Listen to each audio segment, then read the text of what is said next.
I mean, I still remember the very first day. I remember the plane landing. I didn't understand a thing.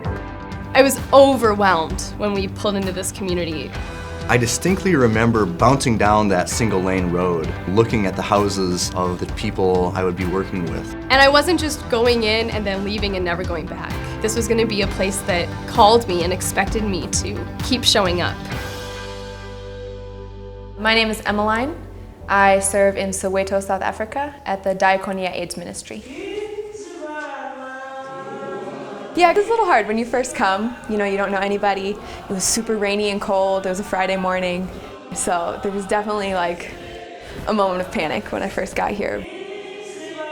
I knew before coming here that I didn't have some like great set of skills that I was going to like give to the people of South Africa. That I was going to rely on people here much more, because one of the best gifts you can give somebody is to let them teach you something.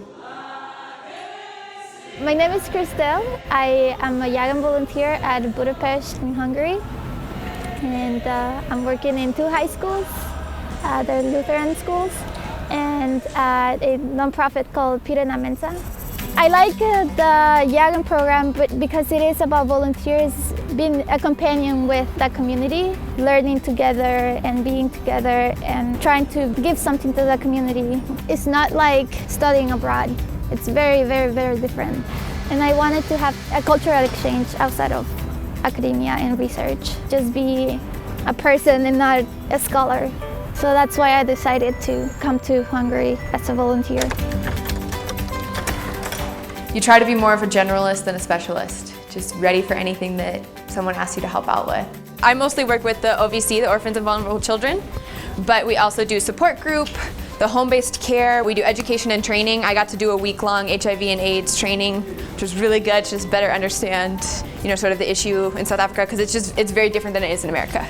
We are both inspired by each other because we continuously learn from each other, and we also contribute to the lives of those who are willing to learn something from us. I think a lesson that has really hit home for me since I've been here, this idea that the body of Christ is the church. And I did this training, HIV and AIDS training. And at one point, one of the pastors who was leading it said, we all are the body of Christ, and that body is HIV positive. There are moments when you just realize, I have a very different story than you do.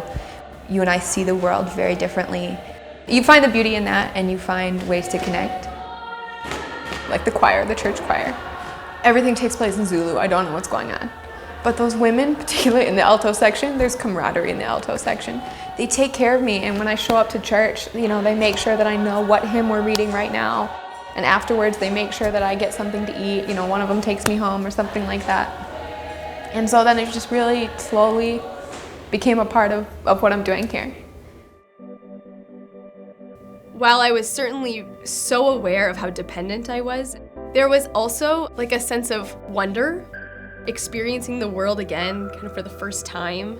It was fun to find simple things really interesting, worth talking about, worth noting. They held within them a sense that this is why I'm doing this, to be that present to the world around me.